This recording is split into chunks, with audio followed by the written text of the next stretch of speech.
Yeah, man. Alright. 10, 10, 10. Pearl Jam 10.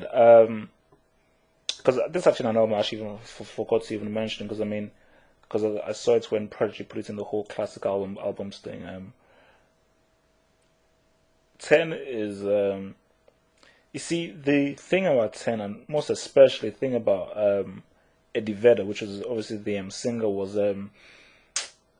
Creed. People are like Creed. What the hell does that have to do with this? Listen to 10 and Pearl Jam. Just listen to this album, and keep in mind that this album came out, I believe, in the early. I think this was in '91 or '92. This when this album came out, and listen to Creed, and keep in mind that Creed came out several years after. We're talking like over 10 years after 10, and then you will realize just pretty much how the guy from Creed pretty much just carbon copied 100% Eddie Vedder's singing style. you know, it's ridiculous, and I think again it just shows you how unique and how influential his singing was really, because many people who listen to Creed think that, wow, like, wow, Creed is so unique how he sings, but really, Eddie Vedder was the first guy to sing in that way, you know. And I think, just like with what I was saying with Chris Cornell and the Super Unknown album, I think his singing really is the thing that really gives the very unique character to this album. But again, this is an album that it's just some very good songs, and I think again it's like people may. I can't even think of what genre to put it in, because I'm just looking at the track list now and you're looking at stuff like Even Flow, Alive, Black, Jeremy, Oceans. I mean, it's pretty much just a very good musical album. I mean, I want to really class it as grunge. If you want grunge, you look at stuff like Alice in Chains, you look at stuff like Soundgarden's earlier stuff, you know, look at like Hammerbox or other people like that. I mean, like, that's like grunge, where it's okay, this is like deep stuff. But I think, I don't even know what genre this is really. I mean, because I mean, for me, like, is it rock? I mean, yeah, you can obviously you have to classify it as rock, but it's again, it's like a genre busting album. It's just it's just in and of itself. Because again, the music is just very unique. And again, that's why for me, I give a huge recommendation, because it's not like, okay, this is a good rap album, this is a good rock album, and this is a good country. No, it's just a good album. It's a very good music, and I mean, Even Flow, like, it starts off very quick with Once and Even Flow, very quick paced songs, and then obviously we have Alive, which is a song that everybody knows. Oh, I'm still alive. I mean, once the chorus kicks in, everybody has heard it at least once.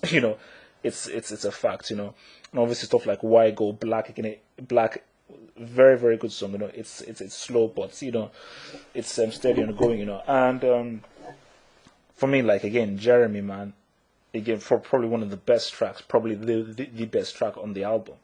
Like, a very very powerful track, and just this, I think, really the and for me, this is why one of the great shames that I have with how Pearl Jam went, because when Pearl Jam did this 10 and Versus, they pretty much just ventured off into a very weird era, and they ventured off into just making very weird rock folk music. For me, that was just the biggest disappointment, because I mean, now in their older era and their subsequent albums after Versus, they lost what gave them that, special dot, because, once you said Pearl Jam, the thing you think, man, you think, oh man, Alive, you think like, Jeremy, you think Versus, you think like Glorified G, you think, all I mean, like, all the stuff that they were making, like, you think, yeah, this is dance, because they just had such an extremely unique sound. I'm talking about, Eddie Vedder's singing. I'm talking about the way the music was put together. It was just very unique, and I think that they lost that. after 10 and Versus, but I mean, really, 10, it's good music, and I feel that, for me, what makes a great album is an album where you can tie it to a genre. It's not just like complete madness like clown music. You can tie it to a genre, but it's a song that anybody can listen to. You know, that's what makes a great album. That it is very good.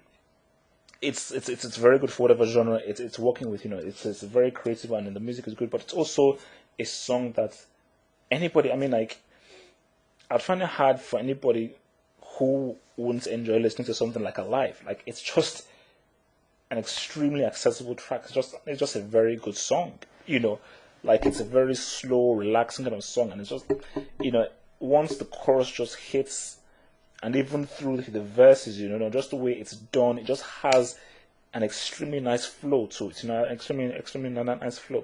But I think looking at this album as a whole at 10, it's got. I mean, like, it's just something that once you just put it in, and you just starts, listening to it, it just flows, and it just has a very easygoing, laid back kind of tone to it, and you just listen to it like, yeah, this is alright. I mean, once you start going towards stuff like Garden, obviously Deep is a bit fast, but then when you now get to Release, that's just literally just a very, very slow and easygoing track, but yeah, man, it's like, if, again, this is what I said with the whole super unknown thing, if you're looking for something different, if you're tired of listening to all of those hip hop albums, that you listen to like a billion times, tired of listening to all of those, I don't know, heavy metal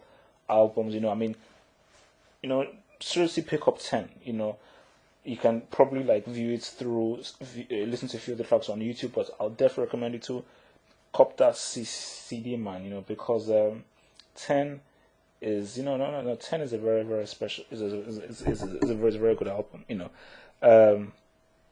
and again, I say again, what makes a very, very good band is a band who they're consistent with what they are doing, a band who they can be they're unique, they're coming with something, they're coming with a creative signature, and they maintain that signature through all of their albums. And I felt that, Pearl Jam, if Eddie Vedder and these people could just look back and listen to 10 again, because I feel like if they feel like they've matured or they've gone past 10, but I think once they sit down in a dark room and they just listen to 10 again, they realize that apart from Versus, obviously, they've not made an album that has come close to just the to how special the album was and how pure. I mean, that's in there's a purity to it, and there's a just because it's very. Because I think the stuff they did was just it's too complex, too much overthinking. It's trying to be too this thing. The thing about 10 was that obviously these guys were young. I think they were like in their late 20s or their early 30s. So these guys were young, and there's a nice nice purity to it, which just flows so beautifully, like even flow, man. Double H recommendation, man. Get 10, man. Good album.